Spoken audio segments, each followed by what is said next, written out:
Assalamualaikum. Jumpa lagi bareng gue Awong. Kita lanjutkan alur ceritanya. Jangan lupa subscribe dan bunyikan loncengnya. Beberapa minggu kemudian, Ayu dan Nur kembali ke desa tersebut.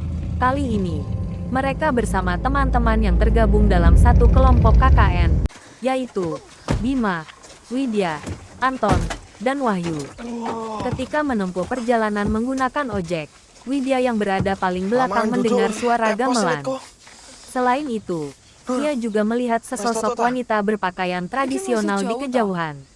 Sesampainya di desa, Widya bertanya kepada Pak Prabu apakah ada desa lain di sekitar tempat mereka kini berada.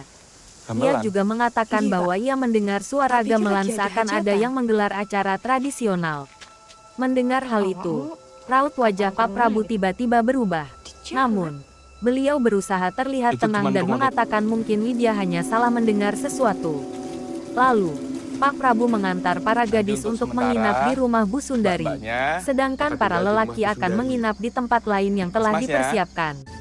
Malam pertama di desa tersebut, Widya yang tidak bisa tertidur melihat penampakan sosok nenek tua di sebelah Nur. Anehnya, nenek tersebut membelai kepala Nur yang tertidur pulas seakan begitu menyayanginya. Bagi Widya, fenomena itu sebenarnya sangat menakutkan. Akan tetapi, ia hanya bisa diam dan menangis sambil mencoba sebisa mungkin untuk tidur. Keesokan harinya, Pak Prabu mengantar para mahasiswa tersebut untuk berkeliling desa. Mereka mengobservasi tempat-tempat yang mungkin akan menjadi target dari program kerja mereka. Ketika sampai di makam desa, Pak Prabu menjelaskan mengenai batu nisan yang ditutupi kain hitam kepada mereka. Tiba-tiba, Nur melihat sesosok genderuwo dengan mata merah menyala tengah menatap ke arah mereka. Ia pun tiba-tiba merasa lemas sehingga Bima harus mengantarnya kembali ke tempatnya menginap.